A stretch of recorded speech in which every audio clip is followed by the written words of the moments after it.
अस्सलाम वालेकुम। नाज़रीन, 3 मौज़ूआत पे बात कर रहे हैं और तीनों करंट अहम तरीन मौज़ूआत। सबसे अहम, सबसे बड़ी चीज़, सुबह कल के दिन इजलास होने जा रहा है जुडिशल कमीशन ऑफ पाकिस्तान का, जो इस वक़्त मौजूदा आईनी सूरत-ए-हाल में पाकिस्तान की ताकतवर तरीन बॉडी बन चुकी है।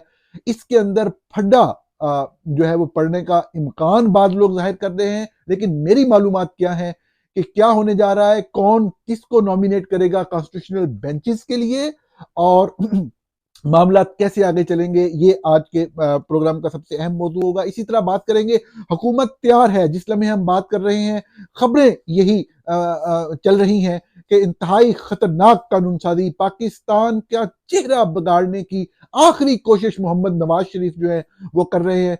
और ये चेहरा बिगाड़ने का सिलसिला 2-3 साल पहले शुरू किया मोहम्मद नवाज शरीफ ने चंद नादीदा कुव्वतों के साथ मिलकर, और पाकिस्तान की 78 साल तारीख की बदतरीन कानून साजी, बदतरीन कानून, खुफिया एजेंसियों को किसी भी शख्स को उठा लेने का इख्तियार, बगैर कोई वजह बताए किसी भी पाकिस्तानी के घर में घुस जाने का इख्तियार बगैर कोई वजह बताए मोहम्मद नवाज शरीफ ने स्पेशली कहकर 2000 पिछले साल जब हुकूमत खत्म हो रही थी, पिछली शहबाज शरीफ की गवर्नमेंट, तो ये मंजूर करवाया।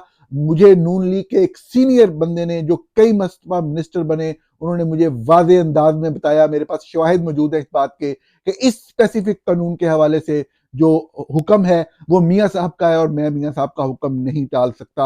आज के दिन एक मरतबा फिर मोहम्मद नवाज शरीफ स्याह कानून साजी करने की तरफ जा रहे हैं, और वो है आर्मी चीफ की मुद्दत को बढ़ाना। इसी तरीके से दूसरा हिस्सा कानून का, एक और कानून का, वो ये कि सुप्रीम कोर्ट के जजेस की तादाद को बढ़ा देना। उसका मकसद क्या है, क्या मंजिल हासिल करना चाह रहे हैं नवाज शरीफ, उसके ऊपर बात करते हैं। दो और कवानीन हैं, उनके ऊपर भी बात करेंगे इसी हिस्से के अंदर ही। ये दूसरा मौजू है हमारा। तीसरा और आखिरी मौजू हम बात करेंगे कि जियो न्यूज बाज नहीं आया फेक न्यूज चलाने से। फेक न्यूज चलाना, रोजाना की बुनियाद पे पाकिस्तान के लोगों को बेवकूफ बनाना, जियो न्यूज का एक ऐसा एजेंडा बन चुका है कि आप उससे नहीं बच सकते। इंतजार हुसैन पंजोता की इंतहाई खौफनाक हालत में बरामदगी के फौरन बाद जियो न्यूज और जियो न्यूज के रिपोर्टर्स ने जिस तरीके से इंतहाई घटिया और झूठी खबरें चलाई, वो आपके सामने तफसीलात पहले पेश की, जिनको हमने हकाइक की रोशनी में ऑन ग्राउंड अफसरान से राब्ता करके वेरीफाई करके आपके सामने बाकायदा शवाहिद और सबूतों के साथ साबित किया कि किस तरीके से जियो न्यूज इंतजार हुसैन पंजोता की रिहाई के हवाले से झूठी खबरें चला रहा है। अब से कुछ लम्हे पहले जियो न्यूज ने एक मरतबा फिर से बिल्कुल झूठी और फेक न्यूज चलाई है, और इस मरतबा ये खबर है बलूचिस्तान की बेटी महरंग बलोच के बारे में। नाज़रीन, इसी खबर से बात का आगाज करते हैं।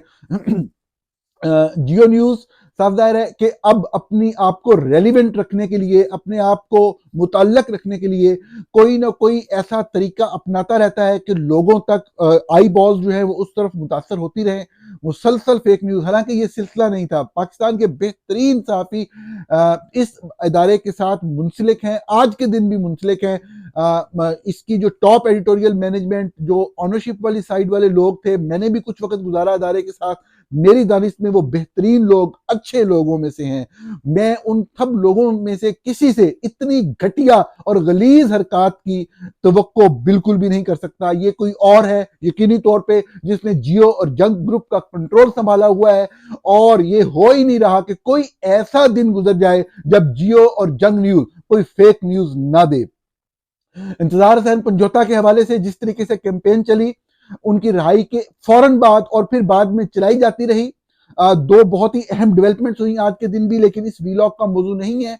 सुबह के टाइम जो हकाइक के चैनल पे मैं वीलॉग करूंगा, उसमें वो आपको शवाहिद के साथ बताऊंगा, और जो लेटेस्ट इन्वेस्टिगेशन हमने की उससे आगाह करूंगा कि एक जो स्पेशल ब्रांच से सूबा खैबर पख्तूनख्वा से आईएसआई ने एक अलर्ट जारी करवाया 1 नवंबर की तारीख का कि जी उनको फलां जगह पे अगवा करके रखा गया है, और इसके साथ साथ कुछ अपने एक टाउट के जरिए जो जो हमने आपके सामने इन्वेस्टिगेशन पेश की, उस पे कुछ सवालात उठाने की कोशिश की।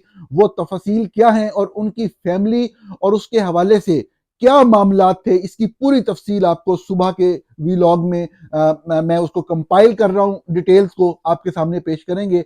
उस हवाले से जियो ने मुसलसल प्रोपेगेंडा किया, झूठा प्रोपेगेंडा किया, लेकिन इस वक्त जब हम बात कर रहे हैं तो इस वक्त जियो न्यूज एक खबर चला रहा है, बलूचिस्तान की बेटी, बलूचिस्तान के अवाम की आवाज, वो जिस शहर में भी जाती हैं लाखों की तादाद में बलोच निकल कर बाहर आते हैं, और जियो न्यूज अब उस जगह पे पहुंच गया है कि जो शख्स भी अवाम की आवाज होता है उनकी किरदार कुशी करना जियो न्यूज की मैनेजमेंट ने अपना एजेंडा बना लिया है।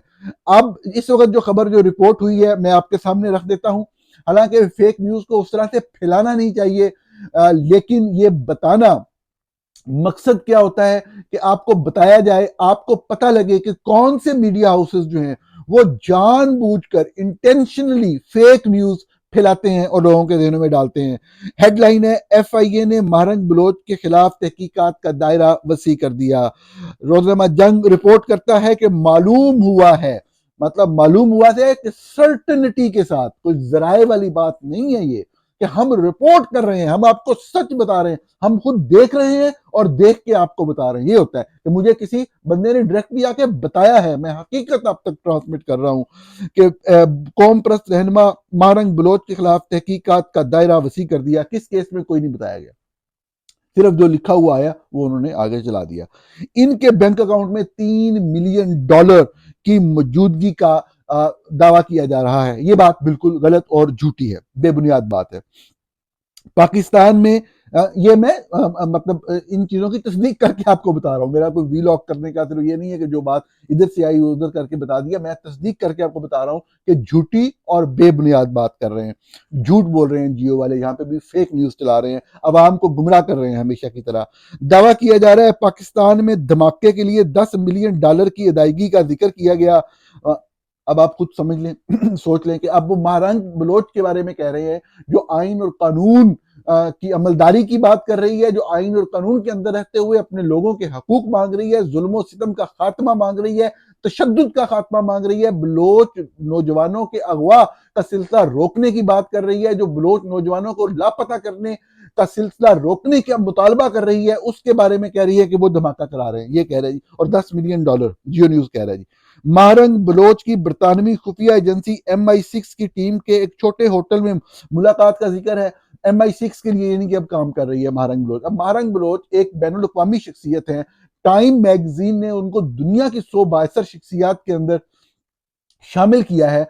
उनसे कोई भी किसी भी मुल्क का जो लोग हैं रोजाना की बुनियाद पे आके लोग मिल रहे हैं। अब ये उसमें किसी भी तरीके से उसमें वो डाल रहे हैं कि किसी भी फॉरेनर के साथ तस्वीर लगा के तो उसमें वो डालने की कोशिश करेंगे ये जी MI6 का था। अब यानी कि वो MI6 की एजेंट भी हो गई, यानी कि बरतानिया पाकिस्तान में धमाके करा रहा है। ये लेटेस्ट है ISI की तरफ से, यानी कि हमारे पूरी दुनिया में हमारे सिर्फ दुश्मन ही दुश्मन है। भारत हमारा दुश्मन है, अफगानिस्तान हमारा दुश्मन है, ईरान हमारा दुश्मन है, चीन हमारे मुखालिफ है। अब इसी तरह बरतानिया हमारे अंदर धमाके करा रहा है।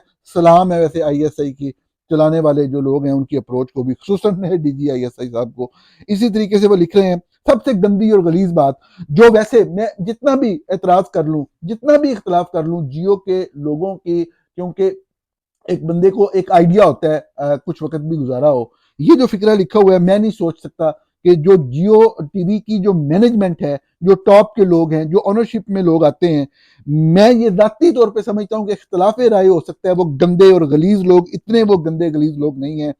मैं साफ ज़ाहिर है मैं नाम ले देता हूँ, मैं मोहतरम मीर शकीलुर रहमान साहब, उनकी फैमिली की बात कर रहा हूँ, सिर्फ उनकी नहीं, उनके आगे मतलब जो उनके बेटे हैं, मैं मतलब जो मेरी अंडरस्टैंडिंग है, मेरा नहीं ख्याल कि कोई गलाजत और गंदगी की इस हद तक गिर सकता है। मेरा जाती ख्याल ये है कि उनकी उनकी उनके नोटिस के बगैर ये, और किसी सहाफ़ी के नोटिस के बगैर ये चीज़ की गई है, मुझे लग ऐसे रहा है।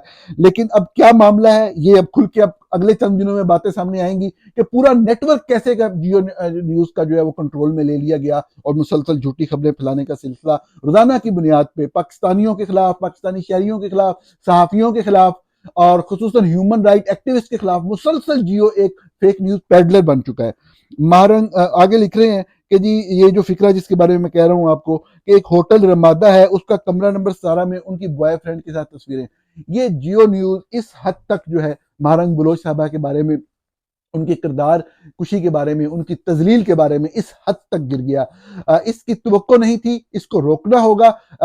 यकीनी तौर पे इस हवाले से भी, और जैसा मैंने आपको अर्ज किया, इंतजार पंजोता साहब के हवाले से एक बहुत ही डिटेल्ड वीलॉग, तफसीलात तमाम की तमाम कि क्या होता रहा उस तमाम अरसे में, वो आपके सामने अगले वीलॉग में पेश करते हैं। दूसरे मौजू की तरफ चलते हैं नाज़रीन। हुकूमत जो है सरगर्म है इस वक्त चंद कवानीन मुतारफ कराने के लिए, और नवाज शरीफ साहब की गाइडेंस में, गाइडलाइन में ये सारा कुछ हो रहा है, मामला आगे चल रहे हैं।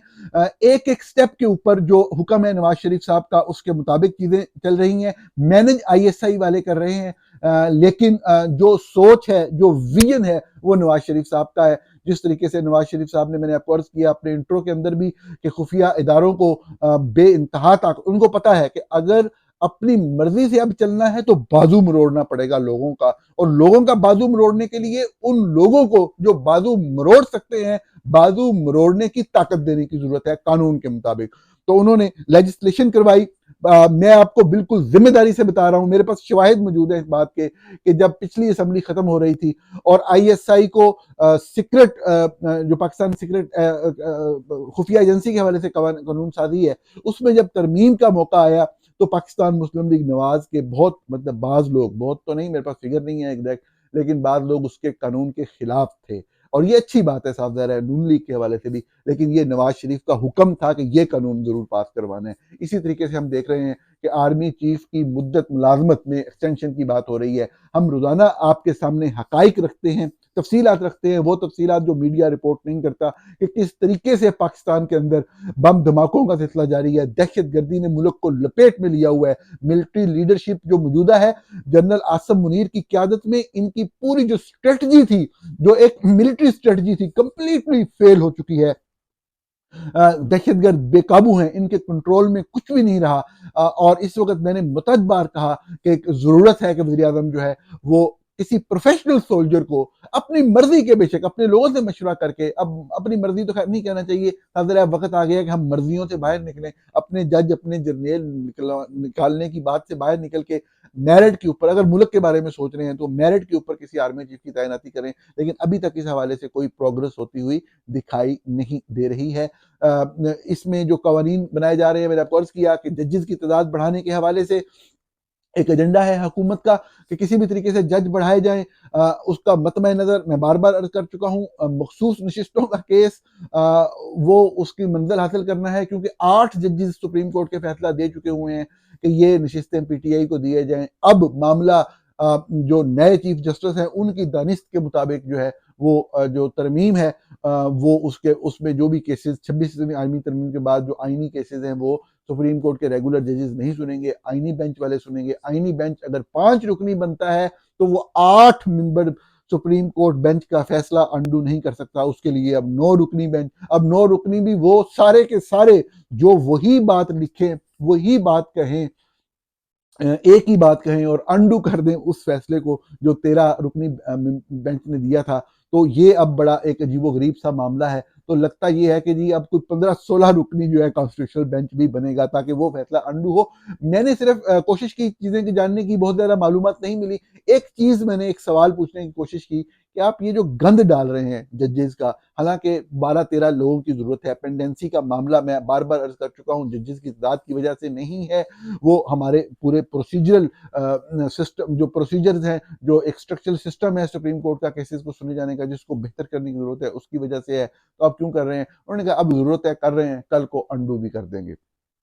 इसे कहते हैं विजन, वो विजन जो कि बहुत से लोगों के पास नहीं है, जो पीपल्स पार्टी के पास भी नहीं है, जो PTI के पास भी नहीं है। इसे कहते हैं शरीफों का विजन या मियाँ साहब का विजन। तो अब जरूरत है, आप कर देंगे, बाद में अंडू करना हो तो अंडू कर देंगे, कम भी कर देंगे। ये क्या घर का खेती है, तो इसमें कोई ऐसा मसला तो नहीं है।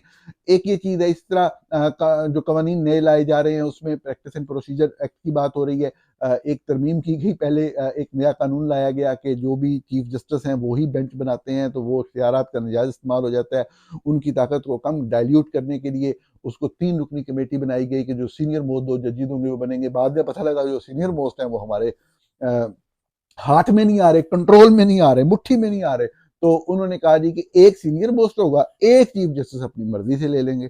यानी कि बात फिर वही आ गई कि फिर 3 की कमेटी में 2 की अक्सरियत, चीफ जस्टिस का इख्तियार तो वैसे का वैसे ही रहा। अब कुछ अफवाहें इस तरह की हैं कि नहीं जी उस कमेटी को 5 मेंबर कर दिया जाए, क्योंकि जो इस वक्त 2 सीनियर मोस्ट हैं उनको डाल दिया है चीफ जस्टिस ने, और दोनों जो है वो एंटी हैं। अब लेकिन इस हवाले में क्या होता है वो जब ड्राफ्ट सामने आता है तो आपके साथ अपडेट शेयर करेंगे। इसी तरीके से बहुत ही खतरनाक कानून साजी अगेन नवाज शरीफ साहब के कहने पे सदर उनकी अप्रूवल से कहा तो सदर एजेंसी ने इस हवाले से ISI ने कहा कि जी लोगों को गिरफ्तार करने की जो है ना और अपनी तहवील में रखने की इजाज़त तमाम दफाई इदारों को होनी चाहिए, और वो 3 महीने तक सिर्फ शक की बुनियाद पर किसी शहरी को रख सकते हैं। एंटी टेररिज्म जो 1997 जो नवाज शरीफ का अपना लाया हुआ कानून है उसके अंदर तरमीम की बात है। अब इसमें बुनियादी तौर पे इस कानून को आप सिर्फ एक फिक्रा कह के मैं आगे चलता हूँ अगले मौजू पे कि फैक्ट्स के ऊपर जो बात की जाए वो तजज़िये से बेहतर होती है।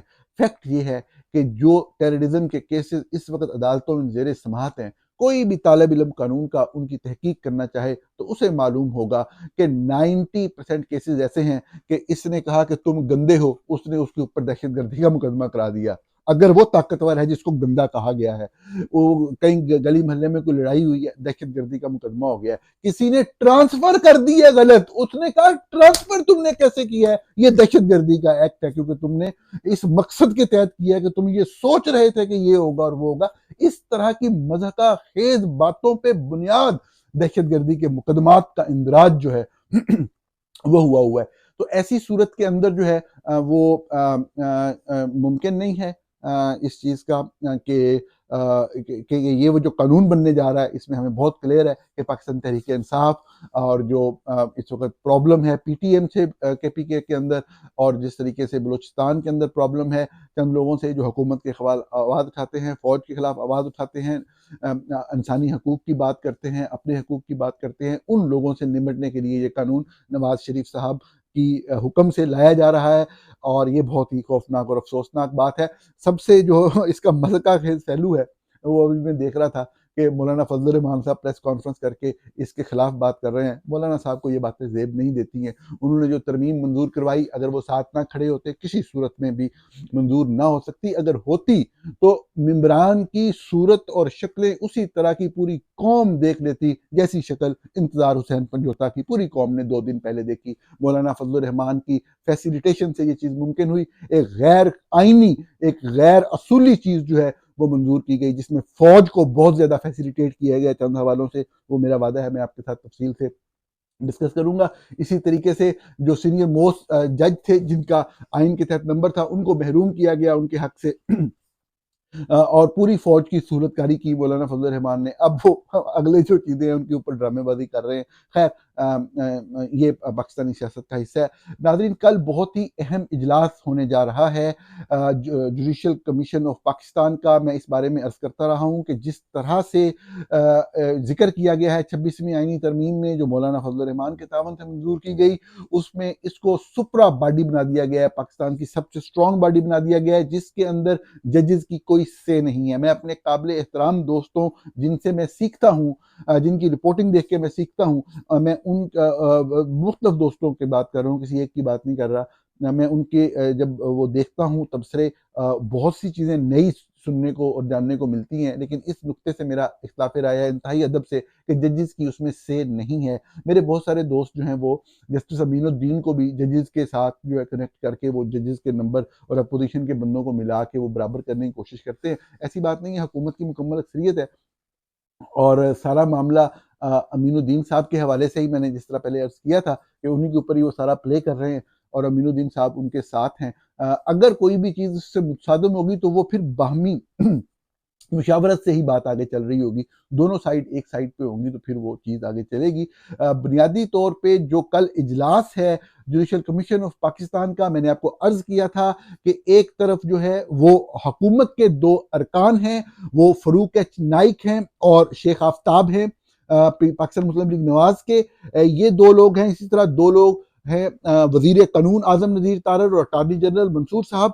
ये 4 लोग हो गए। रोशन खर्शीद के नाम से एक नाम हुकूमत की तरफ से स्पीकर की तरफ से दिया गया, ये 5वें रुकन हो गए।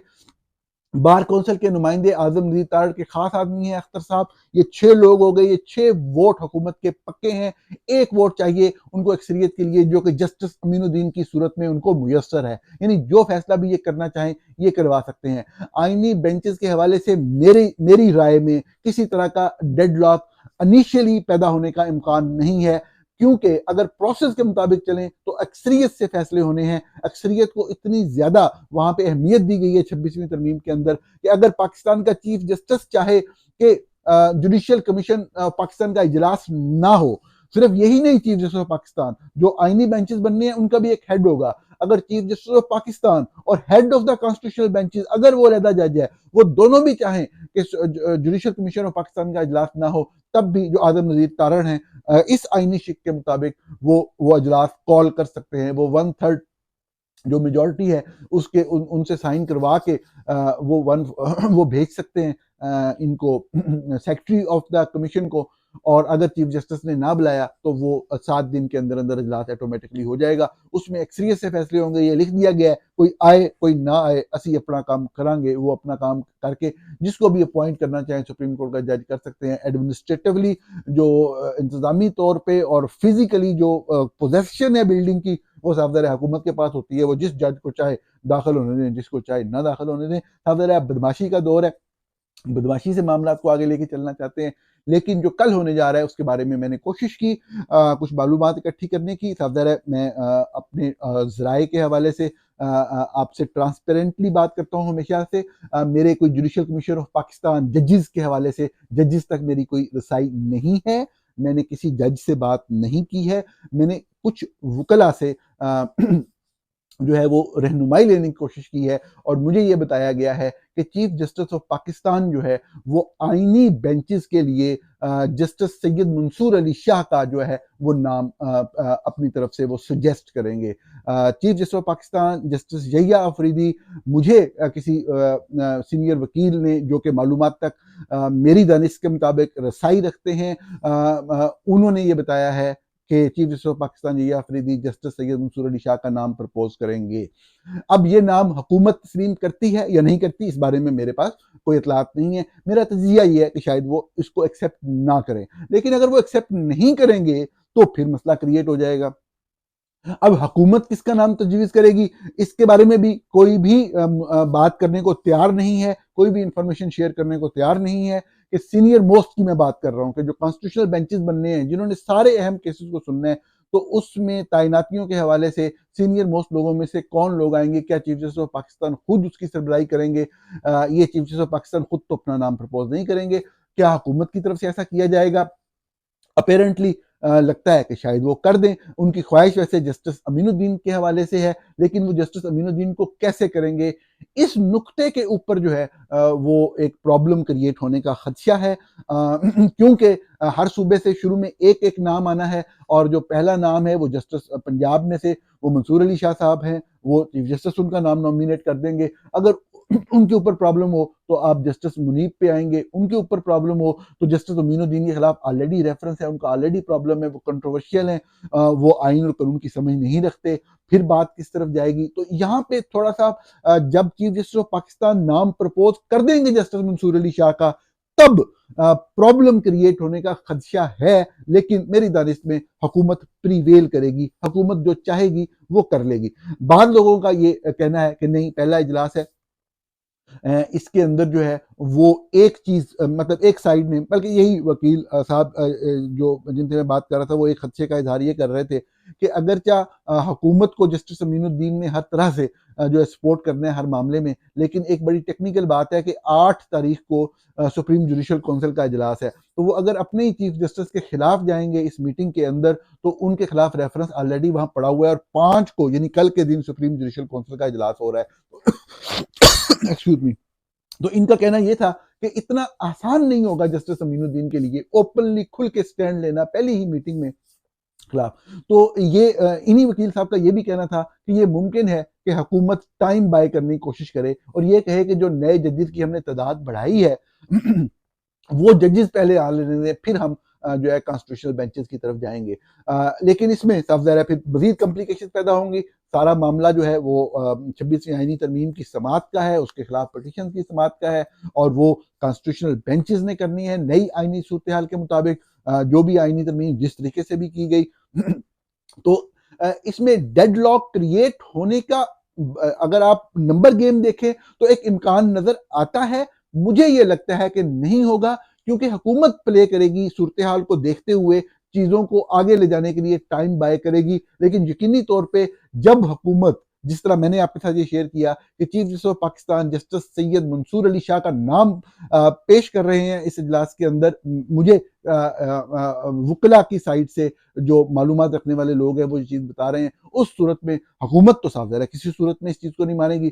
सारा गेम, सारा जो मैदान है वो सजाया ही इसलिए गया है कि मंसूर अली शाह साहब से निजात हासिल की जाए। तो इसके ऊपर वो क्या करेंगे, किस तरह करेंगे, क्या करेंगे, ये कल के दिन जैसे ही मालूमात हमारे तक पहुंचेंगी वो आपके साथ शेयर करेंगे। कल का दिन बहुत अहम पाकिस्तान की तारीख के लिए, पाकिस्तान की अदलिया की तारीख के लिए, पाकिस्तान में कानून साजी की तारीख के लिए, सुप्रीम कोर्ट की तारीख का एक अहम तरीन दिन। कल के दिन जो भी डेवलपमेंट्स होंगी वो आपके साथ फौरी तौर पर शेयर करेंगे। बहुत शुक्रिया।